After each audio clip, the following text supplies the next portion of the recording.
I was a menace to society. I just belonged where my community was at, of other broken boys.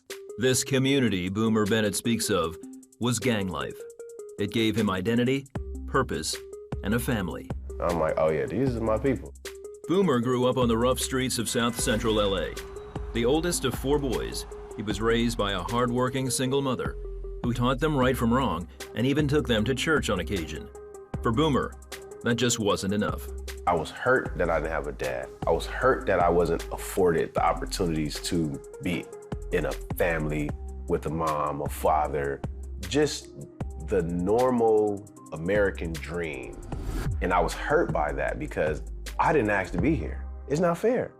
So Boomer took to the streets in search of father figures. At 11 years old, he found them in the infamous gang, the Crips. I needed to prove myself to a man, to a father figure. I needed to show that I can be a son. I am worthy of having a dad. Outside of being a gang member, I was a poor, ugly black child. I was really humbled to be accepted. Those were my family. Like, these guys don't have dads. We all go to the same school. We all are dealing with the same crap at home. It just seemed like that's where I'm supposed to be. Anxious to please his new homies, Boomer began stealing for them. Arrested the first time at 12 years old, he spent his teenage years in and out of detention centers for violent behavior and theft. There, he found something he didn't elsewhere: respect. I was lacking what society demanded for me to be successful. I was lacking a dad. I was lacking an education. All of that crap that I needed to be successful, to be an honest, contributing member of society, I couldn't do that if I tried. However, this side of life, not only am I a contributor, I set the rules. I make the rules now. I'm loved, I'm liked. At 18, he longed to be with his family and even got an honest job. It didn't last long. I came home and I told myself, like, all right, let's try this straight and narrow thing. I love my mom, I love my brothers, and I know they love the crap out of me, but that's not where I belong. I'm in too deep. I'm on a mission. Like, prison is my mission. Boomer would accomplish that mission. After only a few months, he returned to his gang where he headed up a robbery spree to finance their operations. A year later, in 2004, at 20 years old, Boomer was arrested, found guilty for burglary, and sentenced to 16 years in California State Prison. My mind state is, this is home. I consider jail freedom, because I'm gonna go in there and I'm gonna be accepted by my community, all my homies in there. Once in prison, Boomer handled security and operations for his gang and rose through the ranks quickly. I'm not the top guy, but I'm up there. I'm with that circle, and we're making decisions and we're making calls. I'm a god in my own mind. I'm my own god. The more and more I move up the ladder, the more and more I am worshipped. For 5 years, Boomer ruled, instigating fights and racial hatred with other gangs. Then in the summer of 2009, Boomer made a request that had disastrous consequences.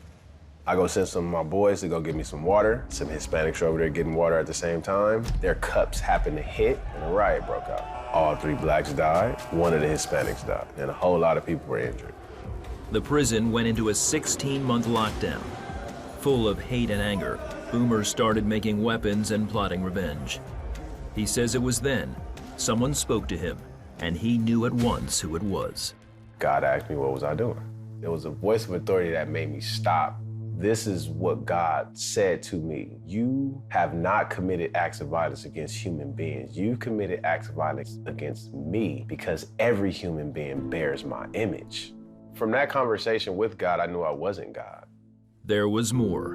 And I had to come to grips, like, you were implicit in it. You carried along this whole charade of races against race. Because I instigated this racial hate, these guys are dead. So this is the first time in my life I couldn't justify violence against another human being. And that broke me. I know their reality. I took that. That's serious.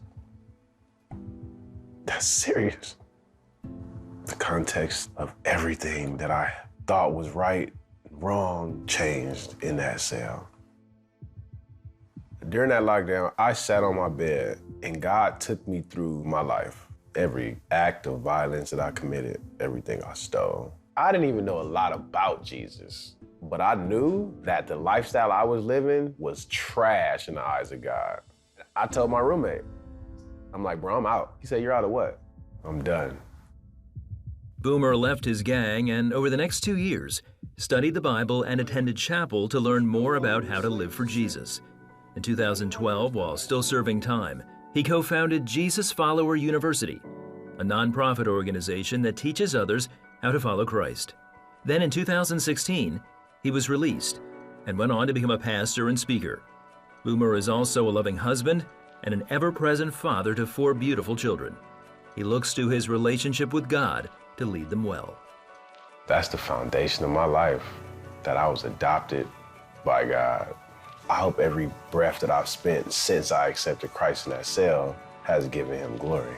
At this life, I can be exactly who God created me to be. If you'd like the story and want to see more content like this, you can make that happen by sharing this video, follow or like us on our social media platforms, subscribe to TPI for monthly updates, become a financial partner. Head over to our website for more details.